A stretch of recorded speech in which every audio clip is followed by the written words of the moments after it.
อ่าสบายดีพี่น้องสำหรับภาคเช้ามื้ออยากมาน่าแบ่งปันกับพี่น้องเกี่ยวกับความบาปเนาะตามพระคัมภีร์บอกว่ามนุษย์ทุกคนมีความบาปมนุษย์ทุกคนในโลกนี้บ่มีคนสอบธรรมจักคนยกเว้นแต่พระเยซูเท่านั้นเนาะฉะนั้นมื้อนี้อยากมาพาพี่น้องเข้าไปเบิ่งพระธรรมของพระเจ้าเป็นความจริงหรือบ่เนาะพระธรรมของพระเจ้าเป็นหลักฐานอันสำคัญพระธรรมของพระเจ้าเป็นแผนที่เข้าไปสู่การฮู้จักกับเนื้อในใจความเนาะพระธรรมนี้ได้บ่งบอกเกี่ยวกับความบาปเนาะมนุษย์เฮาแสวงหาความพ้นมนุษย์เฮาแสวงหาแก้ไขปัญหาเรื่องความบาปเพราะบาปนี่มันเป็นเรื่องใหญ่เนาะเพราะว่าแต่ละยุคแต่ละสมัยแต่ละประวัติศาสตร์ของมนุษย์เฮาล้วนแล้วแต่ค้นหาแต่ความบาปว่าสิพ้นแนวใดซอกแสวงหาทำพิธีต่างๆเฮ็ดวิธีหลายอย่างเพื่อจะให้ความบาปนั้นพ้นไป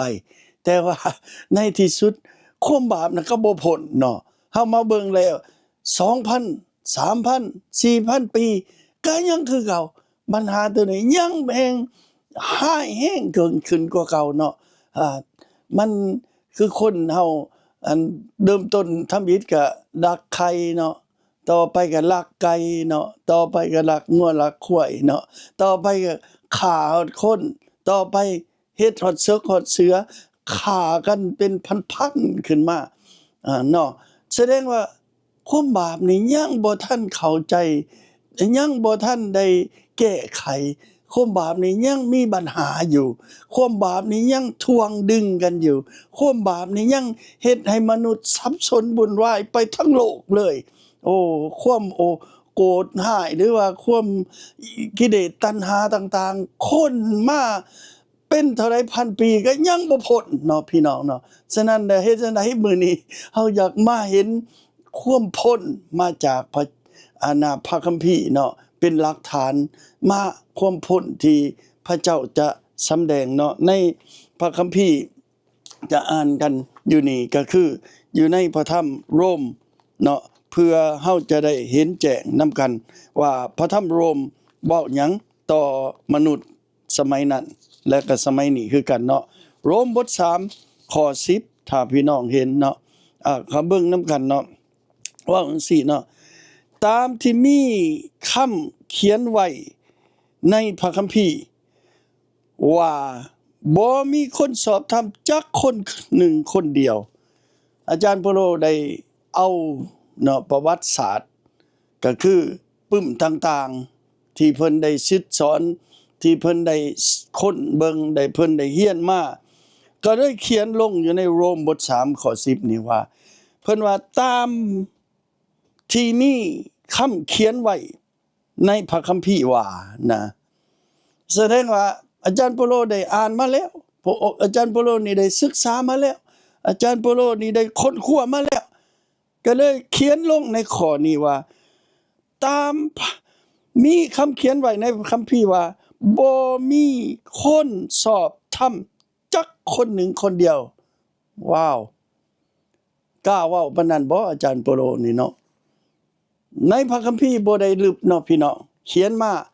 หลายพันปีฉะนั้นได้บันทึกกันอยู่นี่แล้วก็บอกมาอีกว่าคนสอบธรรมบ่มีก็แสดงว่าคนบาปทั้งหมด คนบาปเฮานี่ยังมีอยู่และความบาปก็ยังมีอยู่เนาะคือกันกับพญาติค้นคว้าไปเรื่อยๆค้นคว้าไปเรื่อยๆคนปานใดแฮงเห็นหลายเห็นพญาติออกมาหลายผู้หายาแก้ก็หาแต่ว่าที่นี่หมายความว่าเฮาจะมาแก้กันเนาะ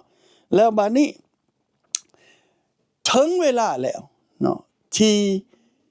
ยาแก้มาถึงหรือว่าพญาตินั้นเห็นเนาะและผู้คนคว้าพญาตินั้นเห็นแล้ว ก็ยาก็มีแก้พร้อมเนาะคือโควิดจังซี่เนาะก็มียาแก้ว่าซั่นซะผู้ใดซักยากันบ่หรือว่าเป็นโควิดซักยาปัวบ่แล้วแต่เนาะอันนั้นอันแล้วแต่คนแล้วแต่สถานการณ์แล้วบัดนี้ความบาปนี่เฮ็ดแนวใดมันจะพ้นเฮ็ดแนวใดมันจะวิตเนาะแล้วข้าพเจ้าอยากเบิ่ง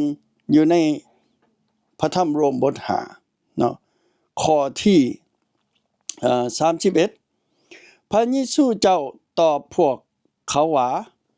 คนที่มีสุขภาพดีบ่ต้องการหมอมีแต่คนเจ็บป่วยเท่านั้นที่ต้องการหมอเฮาบ่ได้มาเพื่อเอิ้นเอาคนศีลธรรมแต่มาเพื่อเอาเอิ้นเอาคนนอกศีลธรรมให้ทิมจิตเก่าเอาใจใหม่เอเมนพระธรรมบทนี้เนาะพระเยซูได้บอกว่าเฮาบ่ได้มาเพื่อคนศีลธรรมเนาะผู้ใดประกาศตัวเองว่าเป็นคนศีลธรรมแสดงว่าสิบ่ได้พบพระเยซูหรือว่าสิพระเยซูก็บ่อยากพบอีกเนาะหรือว่าพระเยซูก็บ่อยากมาเพราะว่าผู้นั้นประกาศว่าเฮาเป็นคนศีลธรรมแล้วเฮาบ่มีบาปแล้วเนาะแสดงว่าบ่ต้องการหมอผู้ที่บ่เจ็บป่วยอันนี้ก็เป็นการสมเทียบก็ว่าได้เนาะก็คือเฮาบ่เจ็บบ่เป็นเฮาก็บ่ต้องไปการหาหมอเฮาก็บ่ต้องโทรหาหมอก็บ่ต้องนัดหมอถ้าว่าเฮาเจ็บเป็นโอ้ยฟ้าวโทรเจ็บแฮงเท่าใดแฮงฟ้าวไป emergency เนาะไปโรงหมอไว้ปานหยังฉะนั้นอันนี้คือกันเนาะถ้าว่าเฮาฮู้แน่นอนว่าเฮาเป็นคนบาปและบาปนั้นไปหาไผบางคนว่าโอ้ยไปหาผู้นั้นให้เพิ่นช่วยอธิษฐานให้เพิ่นช่วยแก้ไขให้เพิ่นช่วย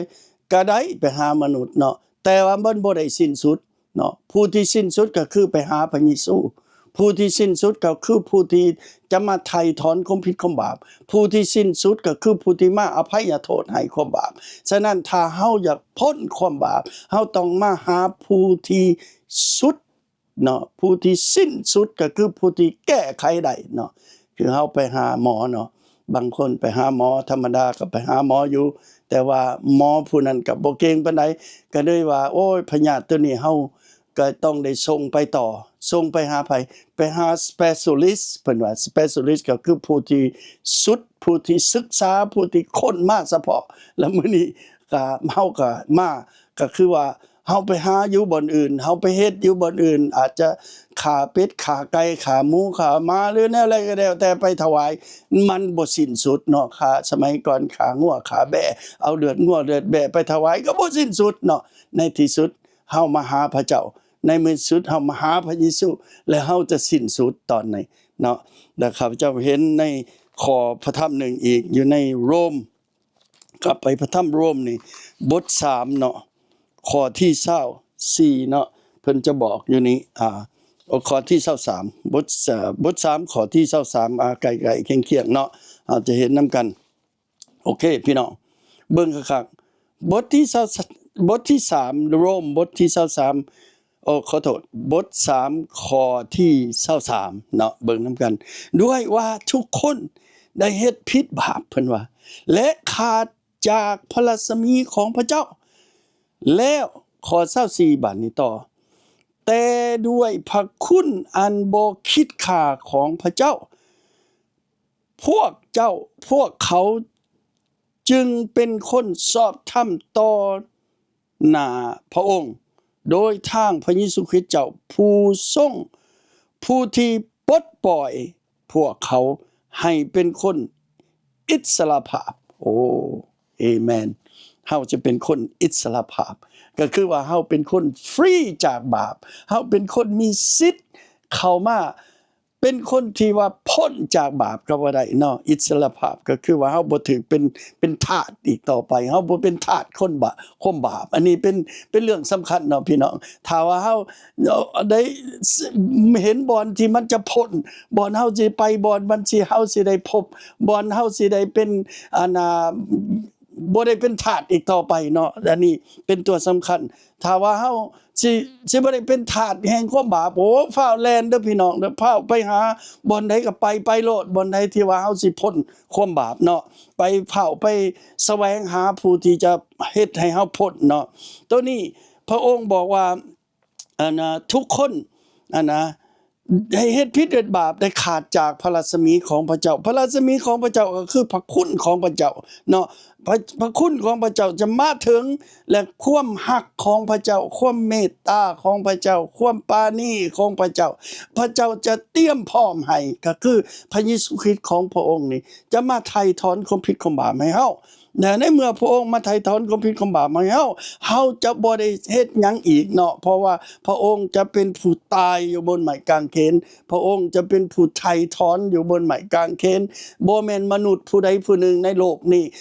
ผู้ที่มีหั่งมีหรือว่าผู้ที่ถือตัวเองว่าเป็นคนศีลธรรมบ่หรือว่าผู้พิเศษพิโสบ่มีเนาะนอกจากในพระเยซูเท่านั้นในพระคัมภีร์บอกจังซั่นได้